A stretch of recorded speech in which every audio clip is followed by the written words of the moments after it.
नमस्कार दोस्तों, दरभंगा रॉक्स में आपका स्वागत है। क्या दरभंगा से गुवाहाटी डायरेक्ट फ्लाइट अगले साल मार्च में शुरू होने जा रही है? अगर दरभंगा के सांसद गोपाल जी ठाकुर के हवाले से जो अखबार में खबर छपी है उसकी माने तो अगले साल मार्च से दरभंगा से गुवाहाटी डायरेक्ट फ्लाइट शुरू हो जाएगी। ये उनके हवाले से खबर छपी है और गोपाल जी ठाकुर ने दरभंगा एयरपोर्ट का दौरा किया और अधिकारियों के साथ बैठक की। इसमें निदेशक भी शामिल थे और इसमें जो भी विकास कार्य चल रहे हैं उस पर चर्चा की। और सबसे बड़ी बात जो अखबार में सामने आई है वो मार्च से शुरू होगी दरभंगा गुवाहाटी के बीच सीधी उड़ान सेवा।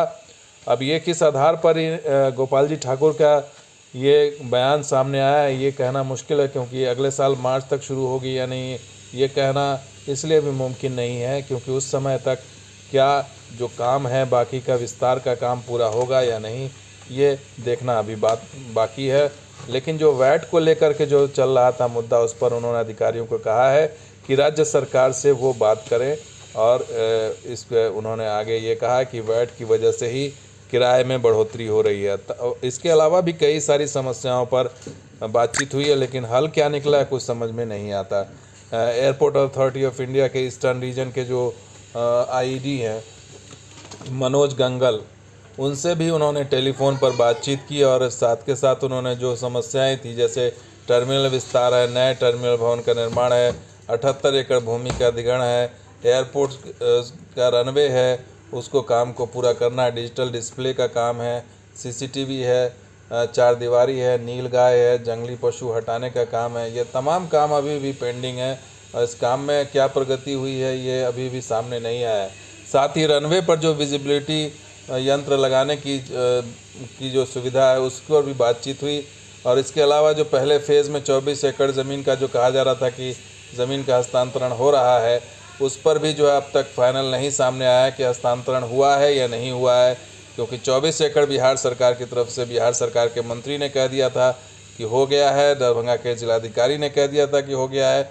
लेकिन ये ट्रांसफ़र ऐसा लग रहा है जो सामने आ रही खबर कि अब तक औपचारिकता पूरी नहीं हुई है और एयरपोर्ट अथॉरिटी ऑफ इंडिया को ज़मीन नहीं मिली है।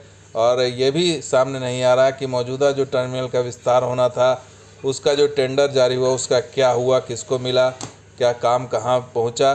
कोई भी डेवलपमेंट का काम सामने नहीं आ पा रहा है। और जो मीटिंग हुई है, मीटिंग में भी कुछ ऐसा कॉन्क्रीट सामने नहीं आ रहा है कि कोई जो है वो किसी समय सीमा निर्धारित की गई हो या कोई इसमें कोई डेवलपमेंट दिखाई दे रहा है। सिर्फ डेवलपमेंट के नाम पर यही जो नया गेट बना है यही दिखाई दे रहा है, बाकी उड़ान और किराया वहीं का वहीं है।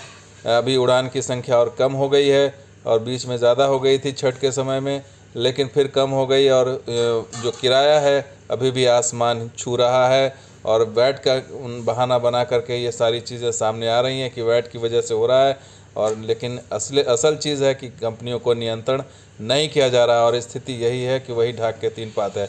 लेकिन अब देखना होगा, जो मार्च की बात की जा रही है कि दरभंगा से गुवाहाटी डायरेक्ट सेवा मिल जाएगी, वो देखना अभी बाकी है। तो दोस्तों वीडियो कैसा लगा जरूर लाइक कीजिए, शेयर कीजिए, वीडियो सब्सक्राइब कीजिए। कुछ और वीडियो के साथ हाजिर होंगे, आप देखते हैं दरभंगा रॉक्स। शुक्रिया, धन्यवाद। जय हिंद, जय बिहार, जय मिथिला।